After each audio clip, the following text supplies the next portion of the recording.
What I've got here is an empty iPad, and we need to fill it up. I forgot to go out and buy some more canvases, so we are resolved to paint on obsolete electronics. Hopefully, it doesn't blow up. Kaboom! In this video, you will learn how to turn a $20 iPad into a $10 iPad in just 5 minutes. Told you this lamp would come in handy one of these days. Prime example of finding inspiration for a Minecraft painting. Scrolling through these creeper images, which most of them look or are the same, I realized what we are going to do. We are going to draw a crowd of creepers in different outfits and a single Steve in the middle looking scared. I remembered to remind you to keep your pencil sharp if you're drawing along. This may be futile, as I have no idea whether you can even sketch with a pencil on an iPad. I might as well share some Minecraft stories with you. Beats listening to me explain how to fill a coloring book. I'm going to tell you about the good old days of Minecraft roleplay during its inception phase. Namely, I've started playing Minecraft while it was still a browser game. Fun fact, I found about Minecraft and League of Legends from a YouTube channel that would promote new, obscure indie games. As soon as Minecraft switched to being an actual game, I bought it with a couple of friends. We were big RPG buffs, so my friend found a role-playing server which had some cringe fantasy lore. I just wanted to build Dalaran from WoW. Servers weren't as developed as they are today. There were no fancy add-ons or RPG elements. It was mostly the base game, with some dumb rules written on a janky website. This story is actually about one rule in particular. They had this rule called realistic building or something like that, which prevented you from building at the speed the game allows you to. Instead, you would have to spend a few in-game weeks building a small wooden house. Because that was realistic. I'm getting a panic attack from just thinking about that rule from all the repressed anger. Mind you, this was 13 years ago. Yeah, the sketch is cool. Now let me get back to the story. I would constantly get in trouble because of this rule, because I didn't want to roleplay in a shack or in a chicken coop.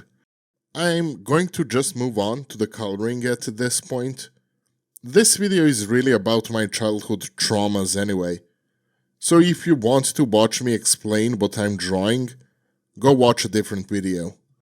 Where was I? Yes, I was constantly punished because of this rule, being banned a couple of times because of it. Mind you, this rule wasn't enforced by any add-on. The mods would physically come around and evaluate whether you were building too fast. They would have these cringe meetings discussing whether the building was realistic enough. Even then, this was painfully cringe to me. So I've gotten myself to the last strike. The next one would be a permaban. Giving up on my dream of creating Dalaran was not an option. So I exiled myself, becoming an outcast. I left the hub city, where the roleplay was going on, to a faraway place, away from the prying eyes of the mods. I created a faction on the server website called Cloud City. I offered free housing, as I was working day and night making my city. Little by little, people came, happy to claim a house.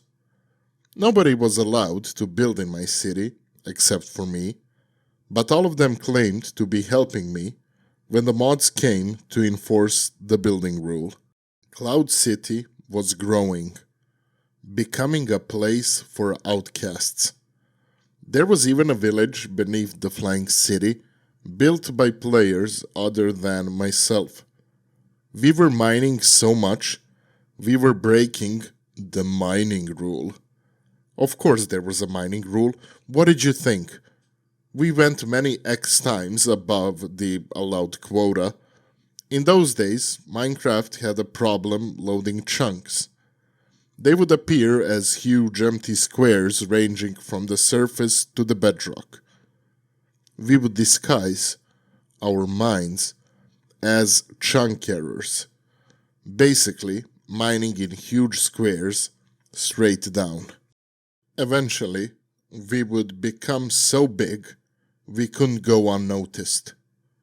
The only reason why I wasn't permabanned was that the city was beautiful and vibrant with roleplay life. When Cloud City became common knowledge, there was a huge influx of people, mods included. It became a hub itself. Like the drawing, this is where this chapter of the story ends. With the proximity of the mods now so close, I wasn't able to break the rules as I pleased.